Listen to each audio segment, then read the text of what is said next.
October 2ஆம் தேதி காந்தி ஜெயந்தி அன்னைக்கு ஒரு பெரிய விழா நடத்துவாங்க. கிட்டத்தட்ட ஆயிரக்கணக்கான பேருக்கு சாப்பாடு. அங்கே அப்பவே என்னன்னு கேட்டா ஆண்டு ஒவ்வொரு ஆண்டு காலம் அவர்களுடைய தகப்பனாருடைய அறக்கட்டளை சார்பாக அங்கே ஒரு நிகழ்ச்சி அந்த அக்டோபர் 2 நடத்துவாங்க. அங்கே பார்த்தீங்கன்னா படித்த ஏழ்மையான பிள்ளைகள், அடுத்து நம்ம ஜாதி, அடுத்த எந்த ஜாதியும் கணக்கில் இல்லை, ஏகப்பட்ட அங்கே உள்ள குழந்தைகள் தமிழர்கள் என்று சொன்ன அனைவருக்குமே பார்த்தீங்கன்னா ஒவ்வொருத்தரும் ஒரு பரிசு கொடுப்பாங்க. அந்த நிகழ்ச்சியில் நான் முதல்ல போய் அவங்கள்ட்ட போய் கலந்துக்கிட்டேன். அதுல இருந்து தொடர்ச்சியாக அவர்களை நான் இந்த சந்திக்கக்கூடிய அந்த சூழ்நிலை கிடைச்சது. அது எனக்கு எப்படி அறிமுகப்படுத்தினா பாலமுருகன் எனக்கு அண்ணனை அறிமுகப்படுத்துறாங்க.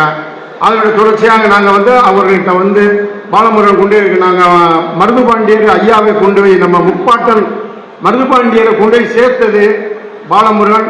அடுத்து நாங்கள், அடுத்து இவர் காஞ்சிபுரத்தை செந்தில் இருக்காங்க. இவங்க எல்லாருமே அண்ணன்கிட்ட போய் ஐயா மருதுபாண்டியர் அகம்பீரத்தை சேர்ந்தவங்க இவங்களுடைய வரலாறு அவர்கிட்ட கொடுத்தோம். அவங்களுக்கு அப்பவே ஒரு எண்ணம், இவங்களுக்கு இங்கே ஒரு சிலை எடுக்கணும் அப்படின்ட்டு. அப்புறம் அதனுடைய தொடர்ச்சியாக எல்லா நிலத்தையும் வந்துட்டு இருந்தாங்க.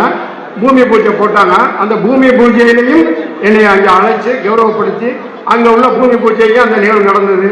அதுக்கப்புறம் அண்ணன் சிலை உருவெடுத்து இந்த மாமன்னர் மருதுபாண்டியர்களுக்கு அவரோட பெருமை சேர்க்கிறது மாதிரி இன்றைக்கு நம்ம மாநிலத்திலிருந்து அடுத்த மாநிலத்துக்கு முதலாக ஐயாவை அறிமுகப்படுத்தி இன்னைக்கு இந்தியா லெவல்ல அடுத்த கடல் கடந்து அங்கே அந்தமானுக்கு செல்லக்கூடிய சூழ்நிலை உருவானதுக்கு முதல் படிக்கட்டு, முதல் காரணம் நம்ம புல்லட்டனே.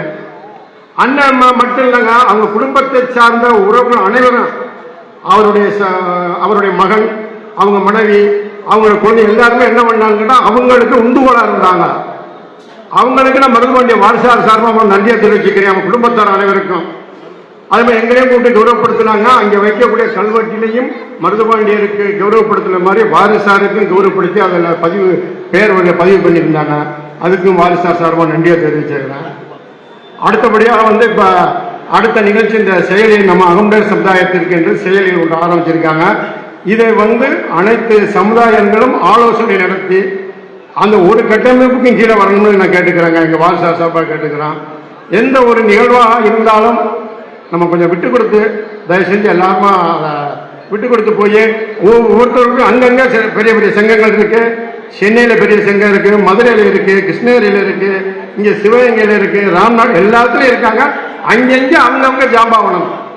இவங்க பூரா ஒரு கீழே அவங்கவுங்கள அந்தந்த ஏரியாக்களை அந்தந்த இதை நடத்தி கொண்டு நம்ம தலைமையில் அந்த அரசியலில் முக்கியத்துவம் பெருக்கு என்ன வழிங்கிறத நீங்கள் அனைவரும் சேர்ந்து ஆலோசனை நடத்தினா தான் அது நல்லா இருக்கும். அந்த இதை நான் எல்லாரும் முன்னாடி அந்த என்னுடைய கோரிக்கையை வாரிசார் கோரிக்கையை அழைச்சிட்டு இங்கே வந்திருந்த அனைத்து உறவுகளுக்கும் மற்ற அமைப்பினர் சேர்ந்த அவர்களுக்கும் அண்ணன் மரியாதைக்குரிய புல்லட் சுரேஷ் அண்ணன் அவர்களுக்கும் நான் என்னுடைய வாழ்த்துக்களையும் மரியாதையும் தெரிவித்துக் கொண்டு விடைபெறுகிறேன். நன்றி, வணக்கம்.